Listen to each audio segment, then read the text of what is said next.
What's up YouTube? My name is Saleh and this is Must3 Motors. If you're new to the channel, please go ahead and subscribe for more automotive content.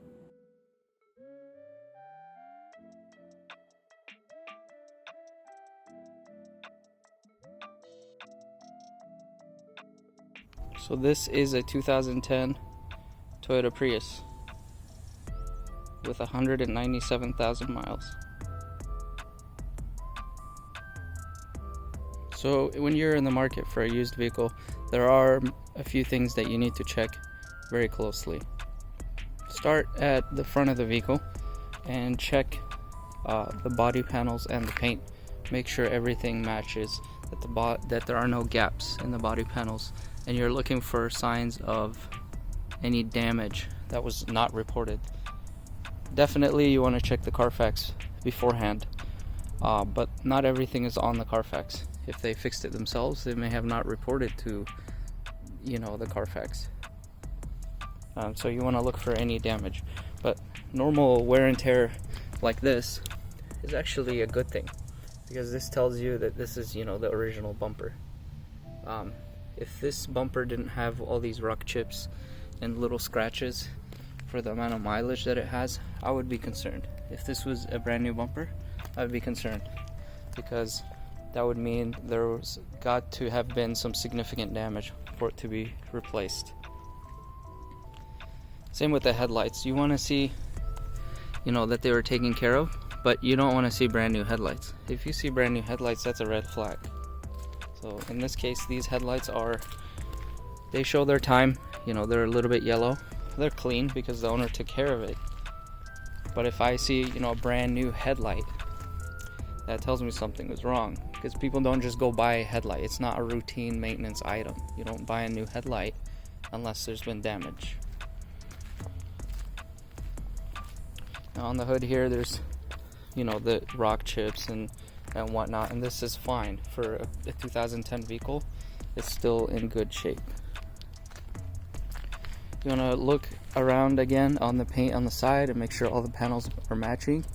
Make sure there are no swirl or hazy paint or things like that.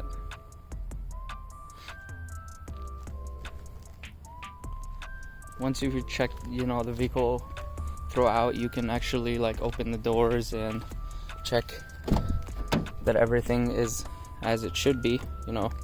When you open and shut the doors, that there's no misalignment or anything like that. With the trunk as well, you can check all the seams and make sure that there's no paint overspray on the inside. This all looks original here. You're not seeing any dotted or any paint overspray on here. Same with the bumper. You want to make sure everything is snug where it's supposed to be, and this tells you that the car structurally is in good shape.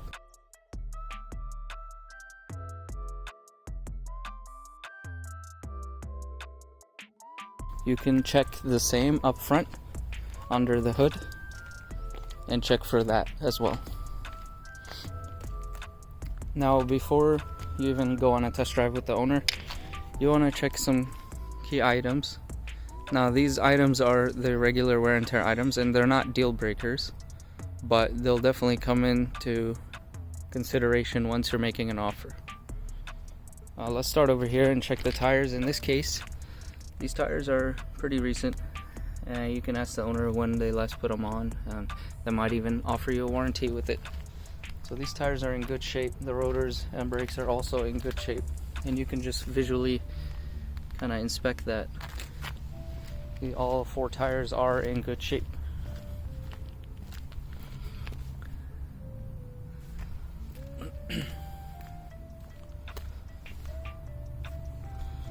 Now the next thing you're going to want to do is you want to look under the hood. Now you don't have to be a mechanic to know what you're looking at. There's some just very generic things that you're going to look for.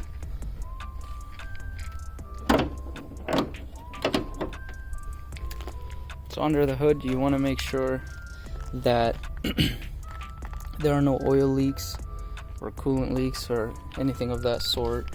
You want to look at the hoses, make sure everything that would be, you know, a wear item looks in good shape. You want to check the battery, check the belts, and check the oil level as well. When you check the oil level, just make sure that it's a good consistent color and not too dark, that it hasn't, you know, that they haven't neglected the vehicle's maintenance. You want to check all the fluids and make sure that everything is at the optimal level, that there's nothing that's too low.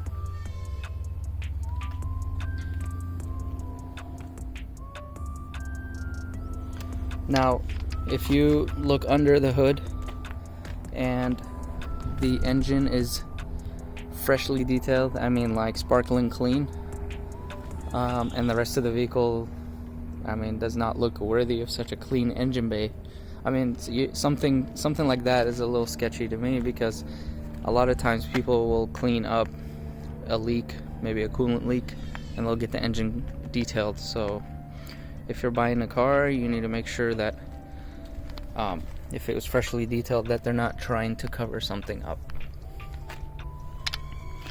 In that case, you might want to have a professional take a look at it.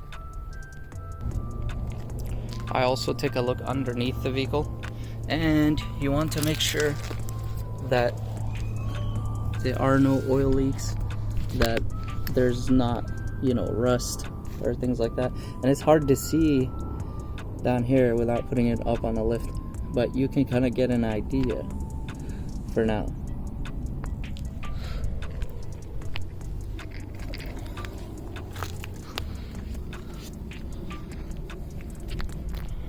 Now the final thing is you want to bring an OBDII scanner so you can scan for codes and check the system, the car's memory. So you're just gonna plug it into the OBDII reader, you know, down here. These scanners are around 20 bucks on Amazon, and some are Bluetooth, some are Wi-Fi. They just hook up to your phone, and you can use an app to read and scan the vehicle for codes. I'll put a link in the description.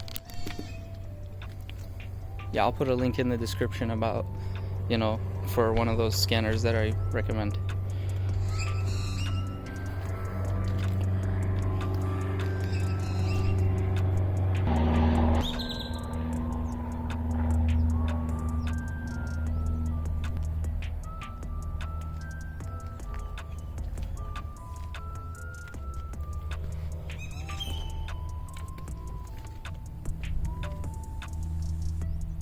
So let's check out this interior. It's pretty clean. I mean, it is the basic model with the cloth seats, but as you can see, everything aged well. There are no broken buttons or anything like that. And overall, the interior is a good shape.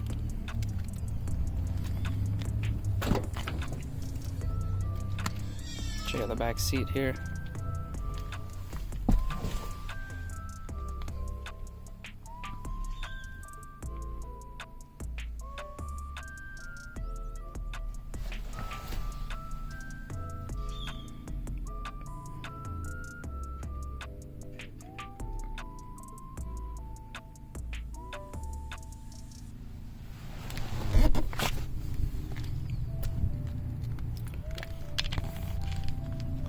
If you're considering this Toyota Prius, it has plenty of space.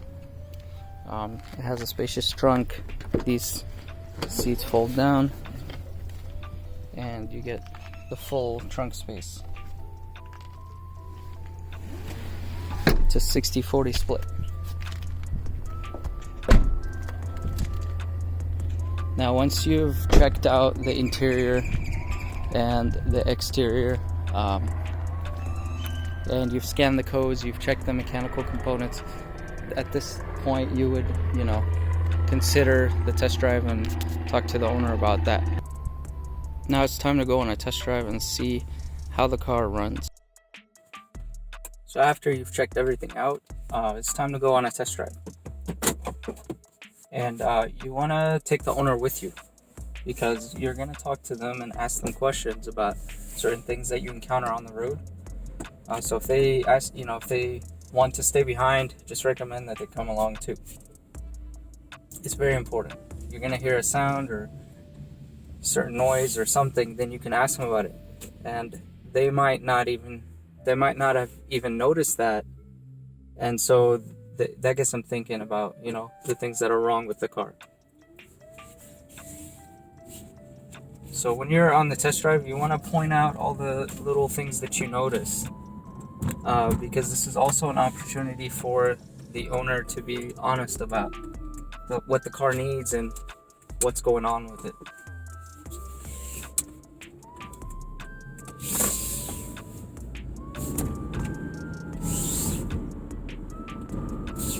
So you're not gonna go racing with the car and drive it hard or anything, but at the same time, you're gonna want to test out some things. You're gonna want to make sure you accelerate. That way, you feel the transmission, how healthy it is. You're gonna want to test the brakes as well, and let your passenger know that you're gonna be slamming on the brakes. So I'm gonna test the brakes right here, and you're just gonna have to check that the car does not pull to any certain direction.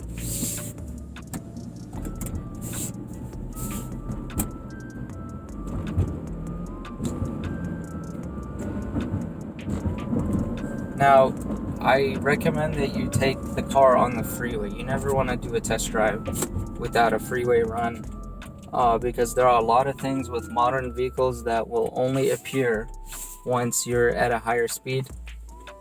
And so we're talking like vibrations and certain issues, right? Certain issues with the car overheating and things like that, where it can't sustain a freeway speed long enough. So these are all things that you're going to be looking for on the test drive. Along with that, you want to make sure all the electronics work, that there are no electrical issues while you're driving. You want to maybe look out for any lights that come up on the dash, service engine, check engine lights, or anything like that. Now, I've already checked this vehicle out, and I did purchase it because there's nothing wrong with the way it drives. It drives excellent. So after the test drive, and if you decide you like the vehicle and that you want to purchase it, you want to talk to the owner about all the things that you notice that may need attention. The owner may have a certain price in mind, but once you talk to them about these things that you noticed, then they'll consider the price of those repairs once you're negotiating and once you're giving them an offer. So you want to have already built value in the car, or reduce the value, because owners tend to think highly of their vehicles and they think they're perfect and they've had them for this many years, or they paid this much for it when they bought it new, but it's not new anymore. This car has its issues, and we'll talk about that when you're going through, before you come out with an offer. Now, you want to do your research and maybe step aside, take a few minutes and check KBB value on the vehicle. If you decide you like it, you want to find out what the good condition or poor condition, depending on the car's condition, and you don't want to pay more than good condition. So for a car in good shape like this, or excellent shape, it's still a used car. You're never going to pay the excellent value. So you want to look at good or poor. Now, when it comes to your first offer, you want to make sure that you come in with that poor condition value, and you're going to work your way up to the good condition. But don't offer right off the bat the good amount, the good condition KBB amount. You want to offer the poor condition and work your way up from there. But explain why. Don't just say oh, I'll give you $3,000 for it. That's like a low ball. So be reasonable and explain why. So you want to say something like, okay, I've checked it out. I really appreciate you taking the time to show me your car today.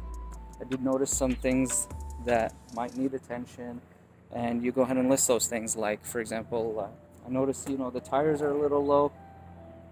and they, I might need to replace those soon. I did notice this, little scratch right here and this ding right here. Oh, there's a scrape back here.